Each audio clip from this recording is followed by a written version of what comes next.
agradecer obviamente a ustedes por estar acá. A ustedes por permitirme venir a la jornada. Y obviamente a las autoridades que son ustedes por esta organización, que está, la verdad que es una jornada muy linda. Cuando hablamos de gestión de quirófano, no hay un ABC o hay una receta como para gestionarlo, ¿no?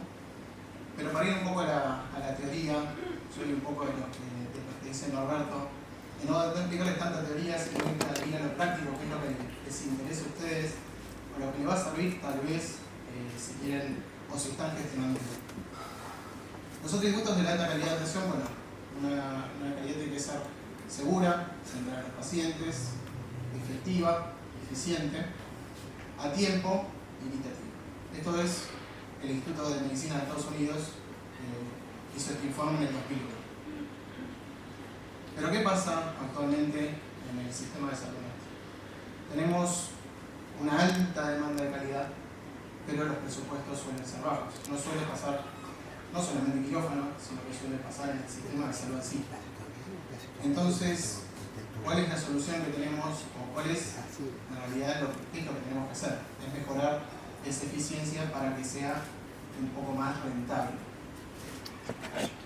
Pero ¿dónde están estas ineficiencias? Están en procesos ineficientes. Siempre se compara, bueno, Willy trajo un ejemplo de seguridad del paciente que lo comparaba con todo lo que es la aviación. Era más seguro, obviamente, subirse a un avión que a un quirófano.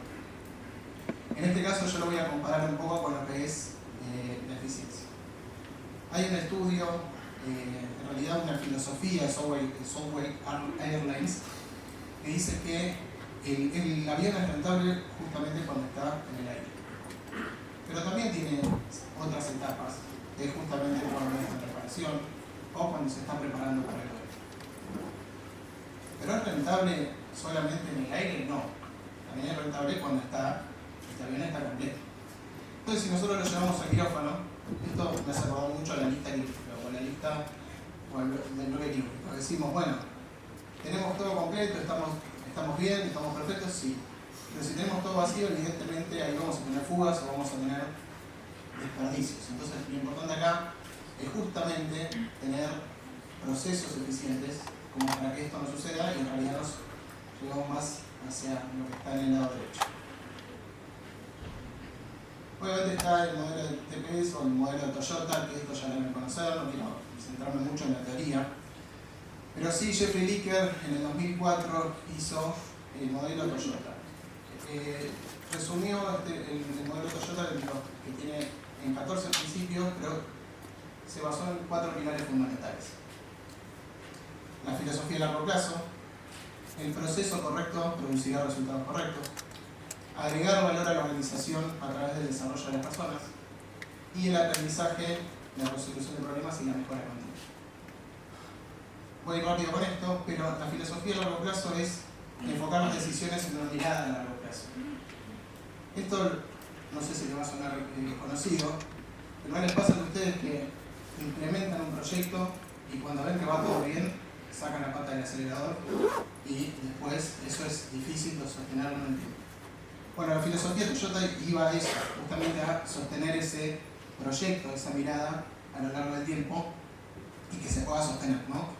Porque hay veces que nosotros vamos bien, llegamos al objetivo que queremos, nos aplauden, estamos perfectos, pero después hay otros objetivos desde la dirección o desde los directivos que nos dicen cuando tenemos que ir con otra cosa para que esto siga siendo rentable. Entonces sacamos la pata del acelerador del proyecto que tenemos por encarar otros. El pilar número 2 dice que el proceso correcto producirá los resultados correctos y es parar ante una falla. Esto lo nombraron en otra de las charlas, que nosotros no podemos, si detectamos una falla en ese proceso que estamos implementando, no tenemos que seguir. ¿Por qué? Porque a la larga eso se va a ver, ese desperdicio se va a ver y ahí es cuando nuestro proceso, nuestro sistema deja de ser eficiente. Y la gestión visual obviamente va en cuanto a los tableros o a las mediciones. De tener un tablero que nos permita ver dónde tenemos que implementar ese mejoreo. Eso lo vamos a ver más adelante. Después tenemos agregar valor a la organización, esto es desarrollar líderes, tal como decía Sandy, tal como decía Willy, es tener esos aliados en seguridad del paciente en cada servicio, justamente para que ellos nos ayuden. Solos no vamos a poder hacer nada, ni en quirófano, ni en ninguno de los otros servicios. Necesitamos el apoyo de las personas, el apoyo de todo nuestro personal. Y el pilar número 4 es la resolución de problemas y obviamente la mejora continua. Es el principio número 12, es elegir y observar uno mismo. A mí me pasaba en quirófano que yo me comunicaba con gente todo el tiempo. Vino que gente de admisión, gente de con gente del laboratorio, te con enfermería, pero no solés conocer la cara de cada uno de ellos. Y cuando le decís, tengo un paciente en recuperación, no te entiende, no sabe de qué le estás hablando. Entonces, lo importante acá, en el sanatorio lo que implementamos es que cada una de esas personas venga a conocer nuestro servicio y nosotros conocer el de ellos. De esta manera, cuando ellos veían que los pacientes estaban en recuperación y no podían salir otros pacientes de los quirófanos, nos empezaron a entender un poco más. Entonces esta filosofía va a eso, a ir y observar uno mismo el proceso para ver qué es lo importante para nosotros y nosotros ver qué es importante para ellos. Y obviamente es la reflexión y la mejora continua teniendo la opinión de todos. Bueno, como le dije antes, gestionar un quirófano no tiene una receta o una ABC, depende de cada institución y de cada, esto lo vamos a ver un poquito más adelante, de cada servicio y depende de cómo se comporta, ¿no? Pero para mí lo importante es, primero, conocer. Se tiene que conocer el quirófano, no solo los procesos del quirófano en sí, sino con todos, conocer a cada uno de los servicios que se involucran con el quirófano. Hay veces que recaemos en implementar procesos o implementar mejoras sin conocer el servicio realmente, sin conocer el proceso quirúrgico, desde todos los lados de donde tenemos que mirar, ¿no? Una vez que conocemos minuciosamente el servicio, tenemos que empezar a ver de qué manera gestionarlo. Gestionar el personal, que no es nada fácil, gestionar las emociones del personal no es nada fácil, gestionar los equipos quirúrgicos, si tenemos equipos quirúrgicos externos, internos, tenemos que ver qué es lo importante para ellos y qué es lo importante para nosotros también a la hora de armar ese bloque quirúrgico. Y después de ahí, cuando tenemos todo eso en claro, tenemos que ir y empezar a mejorar esto, llevar la mejora continua, empezar a medir. Como decía antes, tenemos diferentes tipos de quirófanos. Tenemos público, social, privados, cerrados, abiertos, semiabiertos. Tenemos una variedad increíble. Pero acá lo importante es empezar a ver desde cada uno de no sé, si nosotros identificamos que nuestro quirófano tiene prestadores, tenemos que ver de qué manera nosotros empezamos a ser un poco más rentables, por así decirlo. Entonces, si bien eso pasa, es diferente en cada tipo de quirófano, lo que no cambia es esto. Tenemos normas, somos seguros cuando intentamos algo, tenemos tiempos quirúrgicos, no solo tiempos quirúrgicos, sino tiempos de los procesos, y tenemos justamente, esto engloba todo lo que son los procesos de quirófano en sí. Deming decía, si no puede escribir lo que está haciendo como un proceso, usted no sabe lo que está haciendo. Esto es un poco lo que decía antes. Si ustedes no conocen el proceso del paciente, de cómo pasa desde que ingresa a la institución hasta que se va de quirófano, y en realidad hasta que se va de la institución, ustedes no van a saber por dónde empezar o por lo menos dónde mejorar en cada uno de estos estadios. Este es un proceso, flujo quirúrgico X, el paciente ingresa, transmisión, programación, pero esto es a lo que iba. Si ustedes tienen en cuenta desde cada lugar cuáles son las fugas que puede llegar a tener, ahí van a empezar a ver el proceso quirúrgico de otra manera. El quirófano, esto también los que están dentro de todo lo que son los procesos quirúrgicos, tiene un papel fundamental en el desarrollo de la institución en sí.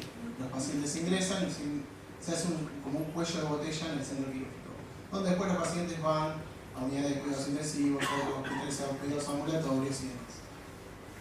Pero a su vez, el quirófano es muy complejo. Y por eso es lo que les decía antes. Tenemos que tener en cuenta todos los servicios que intervienen en el quirófano para saber de qué manera nos empezamos a comportar para que esto funcione o que sea eficiente.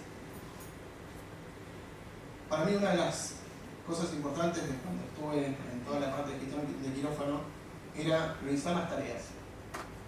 ¿Por qué?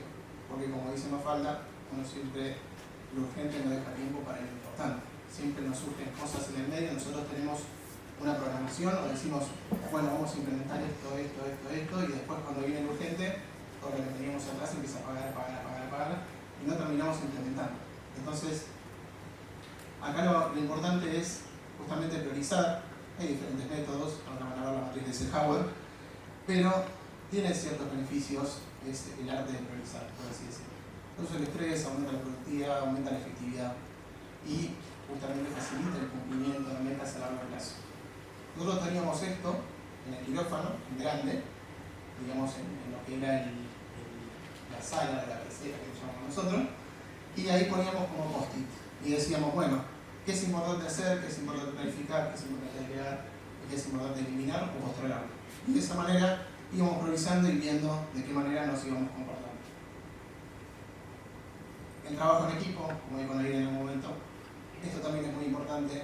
Y si nosotros vamos a la diapositiva anterior, hay muchas cosas que podemos delegar, que se las podemos dar a nuestro equipo. Y eso, el equipo justamente lo motiva. Porque hay diferentes formas de motivar y diferentes personas se motivan de maneras diferentes. No todos se motivan por las mismas cosas. Entonces, es importante que si nosotros tenemos algo para delegar, que pueda ser delegado a nuestro equipo, se lo deleguemos, porque se van a sentir importantes, se van a sentir parte del proceso. Y eso va a hacer que se transforme y sea una cultura, eso que estuvimos hablando, que se empiece a transformar esta cultura institucional. Los tiempos, no solo tenemos tiempos quirúrgicos, tenemos también tiempos de los procesos. Pero la percepción depende de quién esté en el quirófano. Para el cirujano, una vez que cierra piel, es cuando termina la cirugía. Para el anestesiólogo, una vez que el paciente salió, y para el instrumentador que tiene que ir y lavar el instrumental y demás, es otra cosa. Entonces, ¿cuál es la manera de que nosotros empecemos a decir, no, para el cirujano dice, no, entre cirugía y cirugía 1 hora y media? Y no es tanto, no es 1 hora y media. Es un poco menos, porque para nosotros, o sea, para los instrumentadores es un poco menos porque tiene que tener en cuenta el tiempo de limpieza, cuánto es el tiempo de limpieza, si está estandarizado o no está estandarizado. Pero lo importante acá, para eliminar, digamos, esas idas y vueltas, es justamente empezar a medir. Hay varias causas, digamos, de esa pérdida de tiempo, una que el paciente no llega, otra que el cirujano está ocupado y después tenemos todo listo. Hay diferentes cosas, el anestesiólogo, el instrumentador, de los recursos. Y en cuanto a la lista quirúrgica justamente sí, la lista quirúrgica, tenemos que tener en cuenta dos cosas. Una es sobre la sobreestimación del tiempo y la otra es subestimación. Si sobreestimamos el tiempo, justamente nos van a quedar como baches. Y esos baches, si nosotros apuntamos a que el quirófano sea rentable, obviamente vamos a estar perdiendo esa plata o ese ingreso de dinero, ¿no? Y cuando subestimamos los tiempos, ¿qué pasa acá? Fíjense cómo se empieza a correr para la derecha. Empiezan a ver, tal vez desde los cirujanos, empiezan a decir, bueno, pero yo tenía que venir a esta hora, pero el quirófano sigue ocupado, y empezamos a bajar la calidad de atención. Y si nosotros estamos pensando en venderle el quirófano, por así decirlo, a ese cirujano, va a empezar a dejar venir porque hay otros prestadores, otros lugares donde puede empezar a hacer la cirugía. La seguridad en cirugía no me voy a detener mucho, ya Willy dio todos estos datos. Pero acá lo importante obviamente es el checklist. Ya pasaron más de 10 años y hay instituciones que todavía no lo tienen implementado. Y acá es lo importante, no es que tengamos una lista de verificación y nada más, sino justamente que esta lista se aplica de manera correcta. El checklist obviamente surgió porque había fallas en la comunicación en sí dentro del quirófano, y empezaron a haber otras cosas, obviamente que incluyen la identificación, infecciones y demás, pero surgió por eso, por la mala comunicación que había. Que bueno, tenemos que hacer, se juntaron anestesiólogos, cirujanos y demás, y que tenemos que hacer un checklist. Hay una lista que nos permita tener en cuenta todo. Y ahí surgió esto, que justamente está la demarcación del sitio quirúrgico. Tenemos que hacer hincapié en la demarcación del sitio quirúrgico, se puede estandarizar, como acá ahí mostró que se estandarizó con las iniciales del cirujano. Nosotros en el sanatorio ponemos una S y una C, el sitio correcto.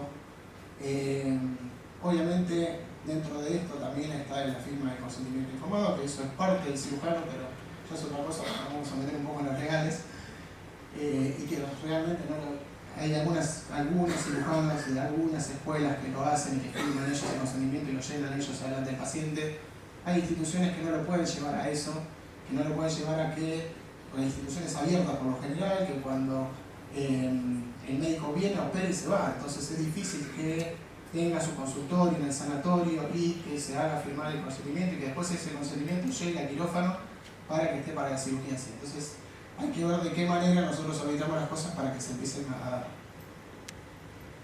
Tiene 3 tiempos: es la entrada, obviamente que es antes el paciente que salga y que entre al quirófano, después la pausa, que es antes de la incisión, y acá sí quiero recalcar algo, que es lo que decía antes, no es solo tener la lista, sino que la lista de verificación se haga bien. Y la manera de hacerlo bien, nosotros lo hacemos de manera audible.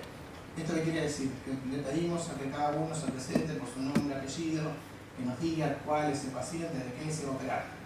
Y eso está comprobado que eso que se presente cada uno y que nos diga sube, digamos, la adherencia a ese checklist. ¿A ustedes por qué les parece que sube la adherencia al checklist cuando nosotros le hacemos que no se presente por su nombre y demás? ¿Alguien tiene idea? Esto está comprobado no solo del sanatorio, sino en un estudio que se ha hecho.